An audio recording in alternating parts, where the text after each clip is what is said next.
confident to pull that off. It could be a very deadly fight if PSG all group it up. And now, for the side of PSG Talon, it seems like their strength has really lied so far this split in just superior map movements and macro understanding compared to the rest of the squads.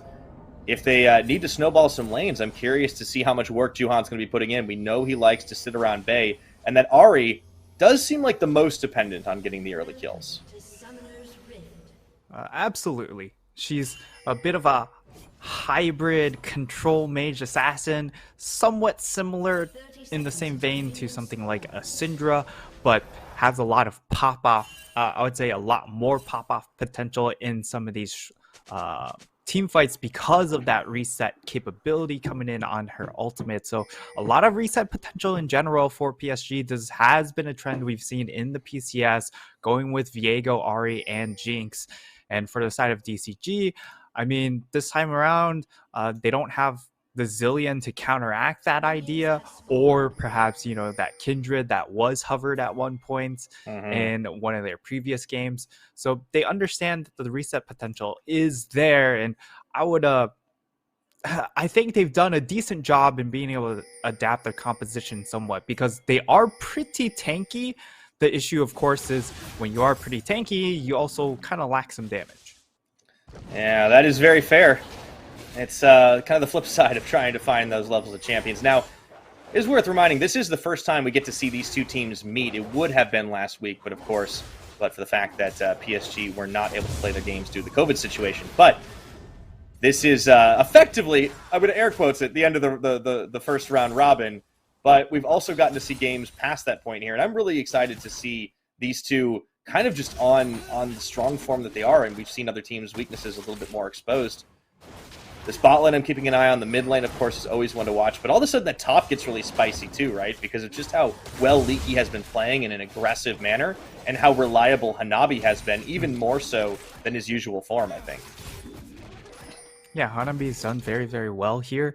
And for Leaky, he's also performed very well. And I think the more surprising performer, of course, has been Leaky, because of the fact we just haven't seen necessarily a lot of him before. And for him to step up the way he has, especially on a diverse amount of champions, has been really, really pleasant to see. A lot of new talent in the PCS, and definitely seeing an impressive performance from them. We want to keep an eye on this topside matchup. We've seen a lot of Nars fall behind pretty early on. Obviously, Leaky going to have a harder time contesting. Hanabi does actually have a current level lead on him. And as we watch it, I don't expect too many ganks early on in this one. It's always possible for a Hecarim to get involved a little earlier if they want, but not quite as effective as once you have level 6 in the Onslaught of Shadows. I feel like it's kind of the same story when you come to Viego. Yeah, both of these junglers do want to farm up a little bit and then start really impacting in lanes when they hit level 6, but I would say that when you do have that flash up available on the Viego, you can look for some of these more aggressive plays just to try and burn a flash. And once you're able to burn that flash early on, then they become very susceptible to a later on gank at level 6. And the same goes for the Hecarim. You can still gank pretty well with E and Ghost. You cover a very large amount of distances. In this bottom lane, it's really just a bit of a standstill. Nice little sidestep from Cascada. Of course, both of these AD carries will be a point of focus. And Unified on this Jinx, I mean, he's always going to be a big target when it comes to these team fights. And as a result, you see that both of these AD carries actually have gone for the cleanse, which I think is always nice to see. Yeah, it makes a lot of sense. They're definitely thinking ahead to the team fights right now rather than going for like those 2v2 trades, which of course is still always a possibility. But of course, we did see a lot of pings on the junglers walking over a couple of wards as they tried to clear scuttles. So while the focus for PSG was towards the bottom side, you can see Hana up towards the top. And that does mean that the lanes are working with good information. So no surprises, which means probably no blindsides here. But there is a little bit of attention being paid mid lane, and both mid laners definitely capable of getting a roam on. Bay is actually going to be moving down in here. I think they might be looking for a play, maybe not on the bot side, but at the very least to take away some pressure. What they don't know is Hana and Nesty are here too. Yeah, I think it's really just going to be a fight for this Gromp here. Maybe not the best way to flip the game, but Whoa. does seem very possible. Yeah, well, something got flipped right there. First blood goes to Kriskata as he takes out Juhan, and PSG just stayed way too long in the enemy jungle. Unified Kaiwing both forced to flash away. Faye's trying to cover for them right now, but he's low on mana. If they can actually do it, landing the charm, that might be the end of it. Woody a little bit too low to get involved here on this rel, and ooh, PSG get a little aggro and pay for it. This has been a play we've also seen from DCG themselves, is that they'll go for that same sort of invade at around that time and look to just try and fight. And I think as a result, DCG know what's up. So they're there to meet and they understand the situation. They go ahead, Woody flashes in, gets the stun onto Juhan. Juhan is just unable to participate in that fight whatsoever because he just gets instantly burst down. So nice little response there coming in from DCG. And once again, I'm not sure if that's really the hill you want to die on. No, Gromp is not worth it. So Juhan off to a little bit of a rough start here. However, he is right back, going ahead and clearing Scuttle Vision. One thing PSG have been very good about is, obviously ensuring vision for themselves, giving themselves more information. But I do think they got a little bit carried away with what they were starting here. And now Woody actually on a bit of a roam with Hana. So the two horsemen making their way into Juhan's jungle just to get the ward down control. Yes. Yeah, still missing a couple of horsemen for the apocalypse to truly arrive, but partly there. Getting there, at least, and missing one rider too, because obviously Hecarim doesn't have a rider. He's his own horse. That is true. Independent horse. But what do we need to add a Sejuani into this one or something? Does that still count? Giant pig. Debatable. Maybe if she gets another skin. Maybe there's an apocalyptic Sejuani skin. There is the what is that skin line that's like the Mad Max kind of thing? I know there's a Jinx has one. It's like the zombie one. It's been a little while since I've seen that. Yeah, I'm not sure about a couple of these skin lines. Not a Sejuani one though. Yeah, unlucky. Especially the Sejuani ones. I just don't play that champion. I do think she is a good spot where she can be played, though, in a couple of situations. Very specific situations, mind you. So we're not going to see a ton of her in the current meta. But, what is happening is that these junglers are hitting level 6. So Juhan already level 6. Hana about to be level 6 here. So things about to get spicy.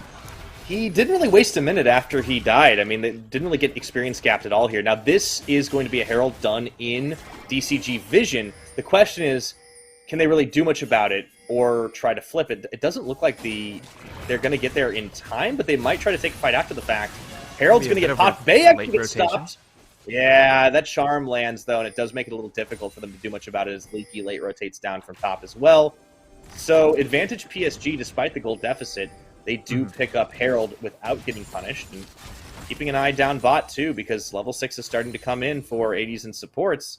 That does mean we could happen to get an all-in here or there. Most likely not without jungle intervention, but we'll have to see. Kriskata is actually the one leading the gold game right now, despite being a little bit behind on farm.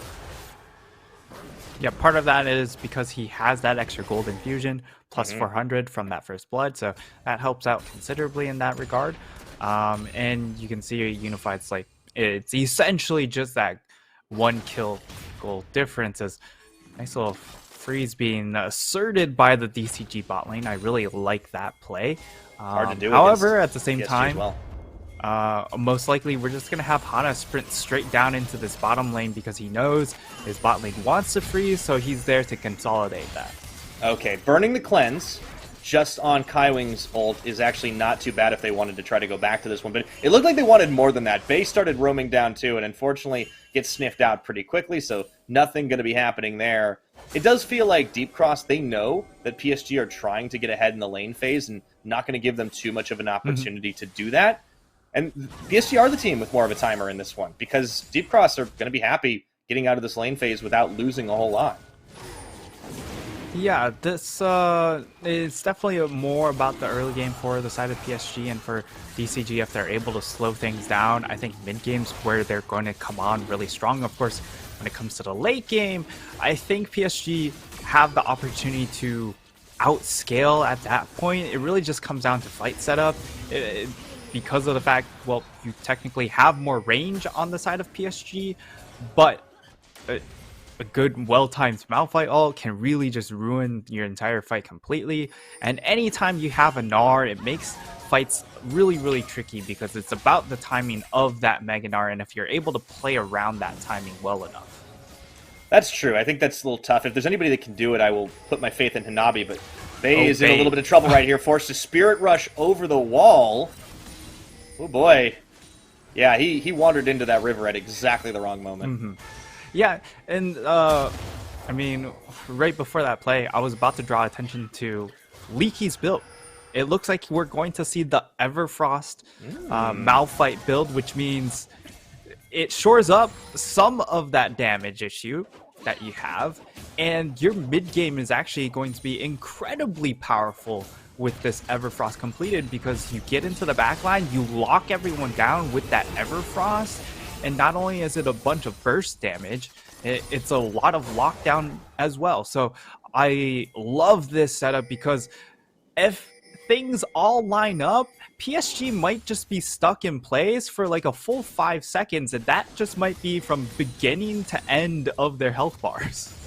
Yeah, that's a really long duration to get stun locked, and you have to be thinking that as PSG, they're going to be trying their darndest to just make sure they don't get a big group on that. All the same, you have to think Unified is going to be the primary target for this, even if Bay gets out of it. If he's not snowballing on kills, that already doesn't do as much damage.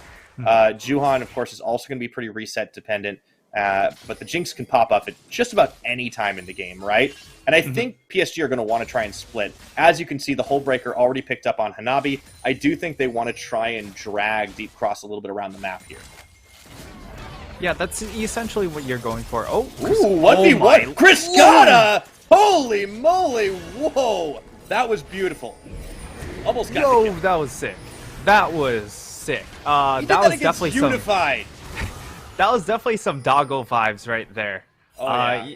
I mean, there's certainly some, you can kind of reference that, hey, New Kid on the Block, very similar to how Doggo showed up last split, but Criscata really popping off in that particular moment harkens to the fact that he has the Gale Force completed, so has that extra execution damage, versus the fact that Unify is just sitting on components.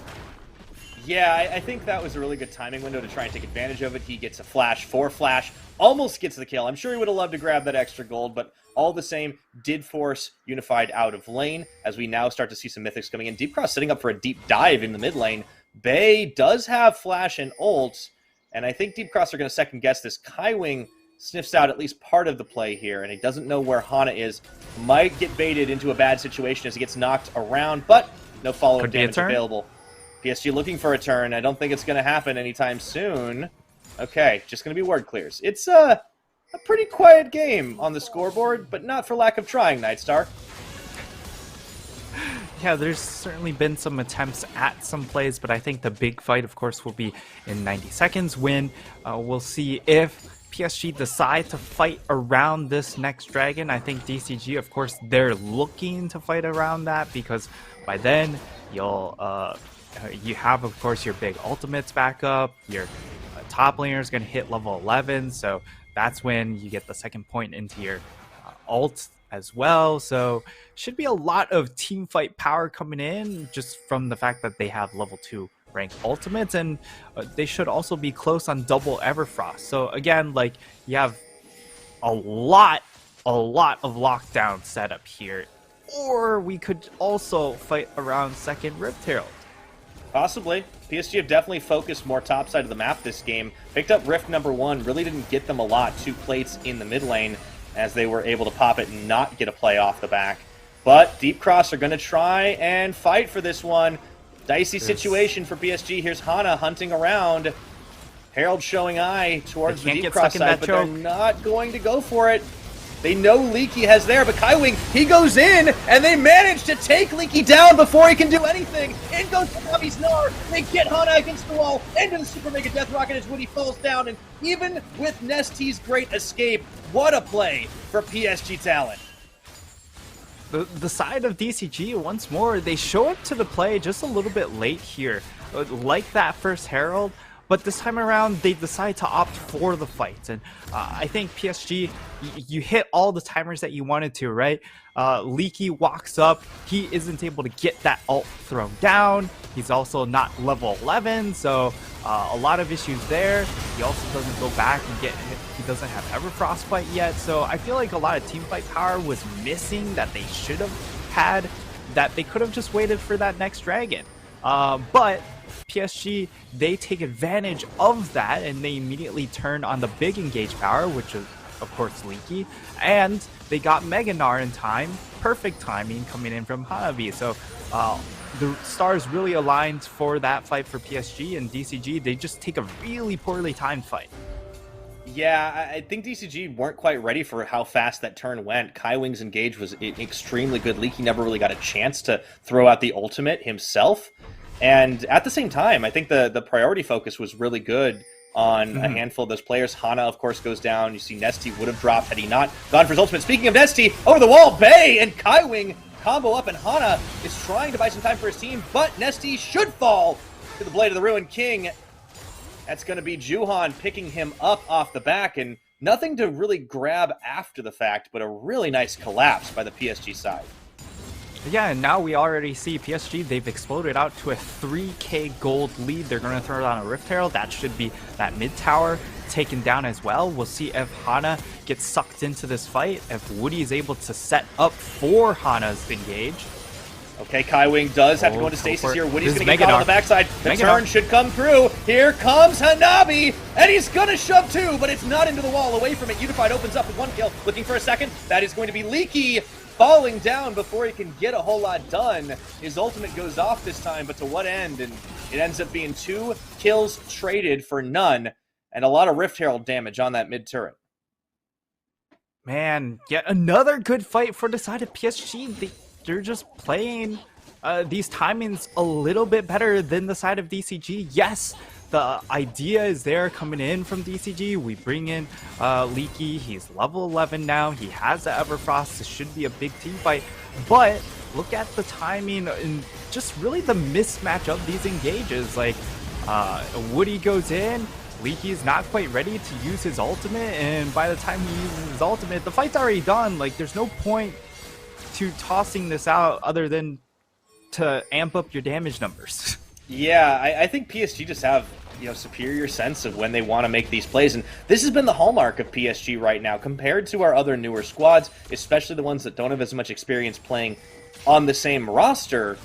We've seen them just be able to pick apart teams that pound for pound seem like they might be stronger than them, and PSG could be well on their way to pretty much wiping the table outside of their Beyond loss. And we could be looking at another form of the dominant PSG Talon.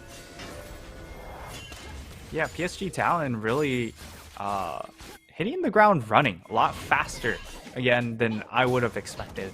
I would have thought they'd be playing more for, the 1,500 meter track.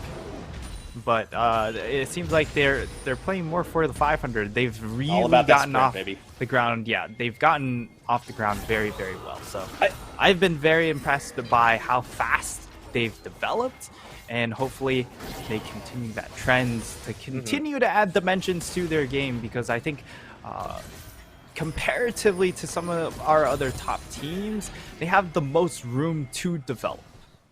Which is crazy considering the fact that they have such an insane record already. I do think Bay and Juhan have slotted in really well. It is a different style, right? Bay can still play these more assassin-y champions, as we see right now. Dashing the wall, Leaky will get the knockup, but it really doesn't matter as the kill gets fed over to Unified, and Deep Cross want to turn this fight. Okay, they can turn, though. They might be able to make it happen, but look at Unified. He's completely untouched and running wild into the back line now. Criscata just cannot do a damn thing. Unified looking to jump the wall, hops the Moonlight Vigil, and gets himself a triple kill. They were hunting for more, but they don't even need it. gonna knock down that outer turret and looking for even more down the mid lane.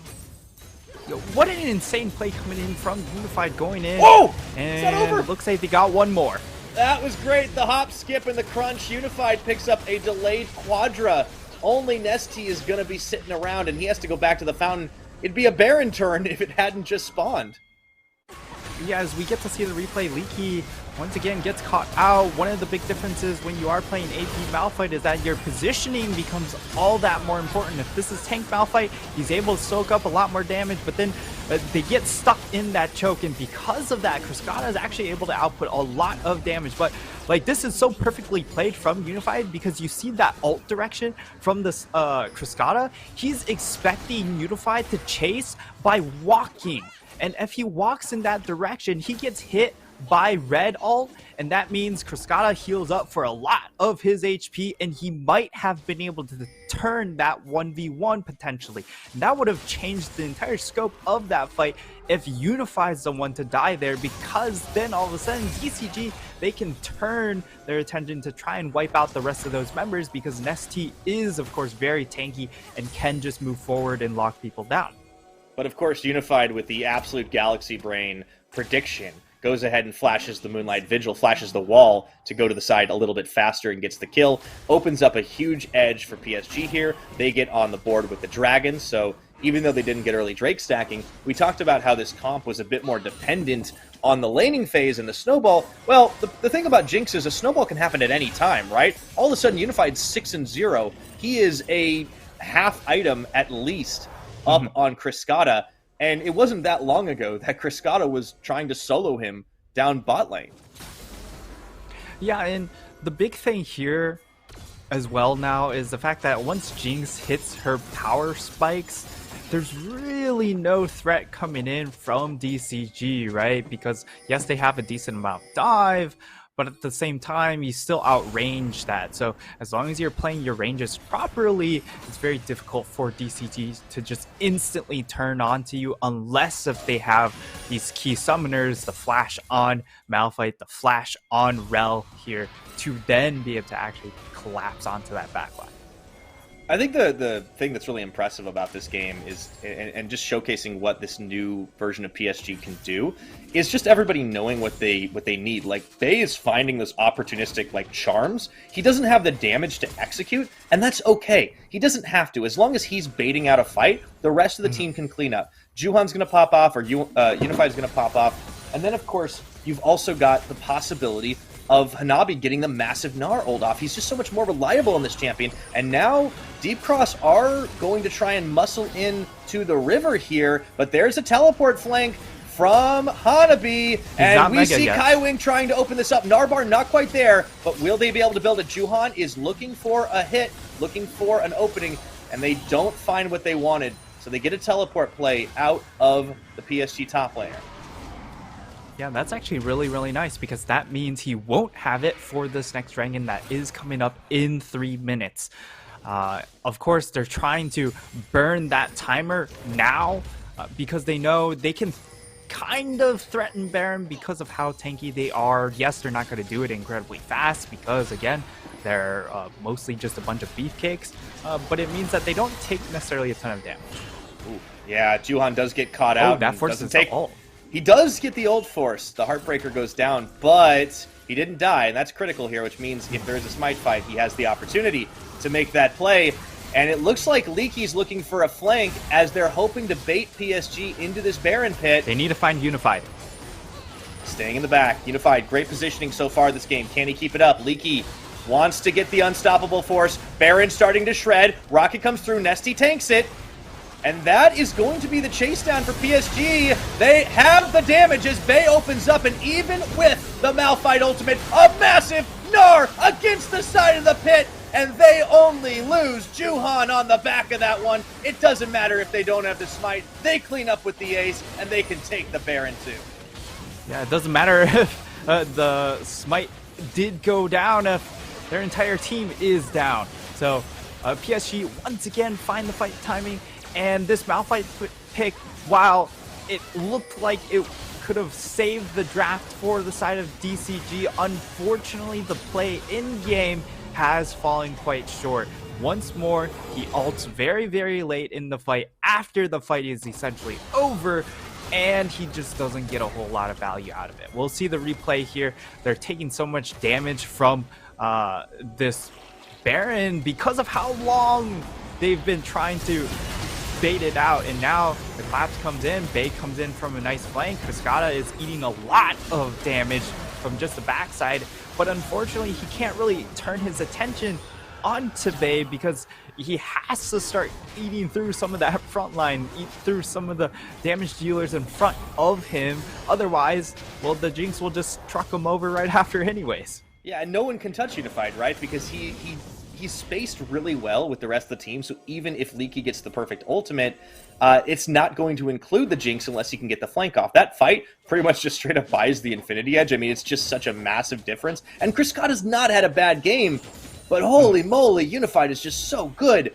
Also, just Hanabi hitting like an incredible Gnar ult, the great flank from Bay. This team just understands what they need to do to get these fight victories. And as a result, we're looking at such an epic lead here. 10,000 gold at 26 minutes on the clock. They've got the Baron on 4. Could have waited like maybe 5 seconds for Juhan to get it, but I don't think it really matters. They don't actually need to split push that much because they can just come in and do that. Destroy the tower. Free Dragon at this point. They're going to get another mountain. It's going to be very difficult for Deep Cross to come back into this. Yeah, it's going to be very difficult, especially adding on the additional resistances they're getting in from this mountain, these mountain dragons, I should say. It really nullifies a whole lot of the damage that is coming out from the side of DCG. Yes, I do not recommend tank Rise, but because of the fact that they have this pseudo additional AP threat in the Malphite, that's why he's fully committed to that tank Rise build. However, in this case, because of the fact that Malphite has fallen so far behind, they just don't have that actual real magic damage threat. So it's just a one carry composition at this point, and it's just Cascada. If they kill Cascada, then it's very, very straightforward for them to just take the rest of that fight. So it comes down to the positioning of both of these AD carries, but for PSG, like, your Omega Giga threat is this Jinx, whereas on the flip side for DCG, I mean, your Philios is your only threat.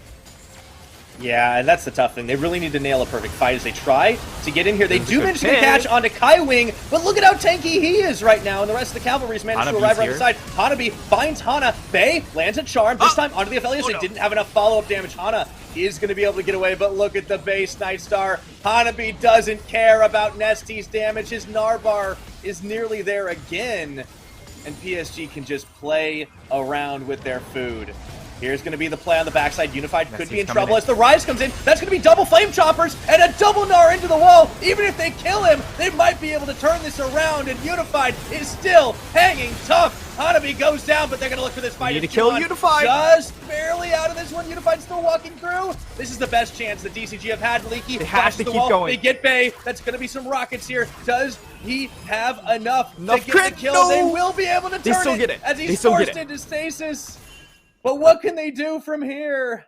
Oh, unfortunately, it's not a whole lot. The only thing that they're really able to get off of that is just the kill gold, the shutdowns, which is still a tremendous amount, right? But as we get to see the replay of that fight, beautiful fight mechanics coming in from Unify, putting down the flame chompers and then flashing over the wall. He's able to output so much additional damage, and once more, like Leaky, he needs to ult over the wall onto Unify, but instead he takes the two-man ultimate given right in front of him, and yes, it ends up still working out in the end, but it was really like, this could have gone sideways very, very easily if they weren't able to burn through those two members fast enough.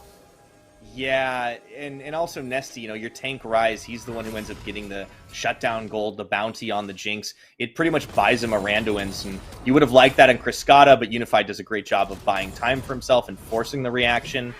Honestly, I feel like everything DCG needed to do happened in that fight. They get the Realm Warp into the backline. It was a really great defensive play from Unified to get the Chompers, the Flash. Hanabi sinks the Gnar. They still managed to clean the fight up just because they had such a good opening and position. But you're right, it could have been better for them. It could have been a little more optimal had they chosen targets a little better. And I think PSG, I wonder if they're going to make that same mistake twice. My gut says no.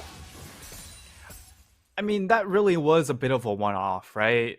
They were shoved very, very far in and ended up just overstaying their welcome just a little bit. And finally, the side of DCG were able to pull the trigger. But at that same notion, like, Unified doesn't have Flash. So, Leaky, or Cleanse. Leaky, just go in! Go in! They're going to bring everybody, and this time, the teleport's coming a little bit late here, but even with the fear, Unified is not going to be touched for the rest of this. He's got to stay in this Unified. If they want to turn this one, Criscata takes down Bay, but now Unified's coming right back. Big Moonlight Vigil coming out of Criscata, but it's just not enough to follow up. Nesty tried to take them down. Kylie's going to fall. This is so bloody, but Unified is absolutely shredding as he gets a double kill for the Ace. Oh, Unified is just too good. Doesn't even pop the GA. That will just be the game at 31 minutes. It was a valiant attempt from DCG, but we kind of see the shortcomings of their composition. Too short range to deal with the Jinx. They weren't able to find the engage, and man, did it almost looked like they found traction on that second to last fight, and then in that last fight, it was so close. So close, and in a blaze of glory, DCG go out, but PSG Talon, 5 wins on the week. They'll be looking to clean it up with 6 later. Whew! And you can see Juhan, he's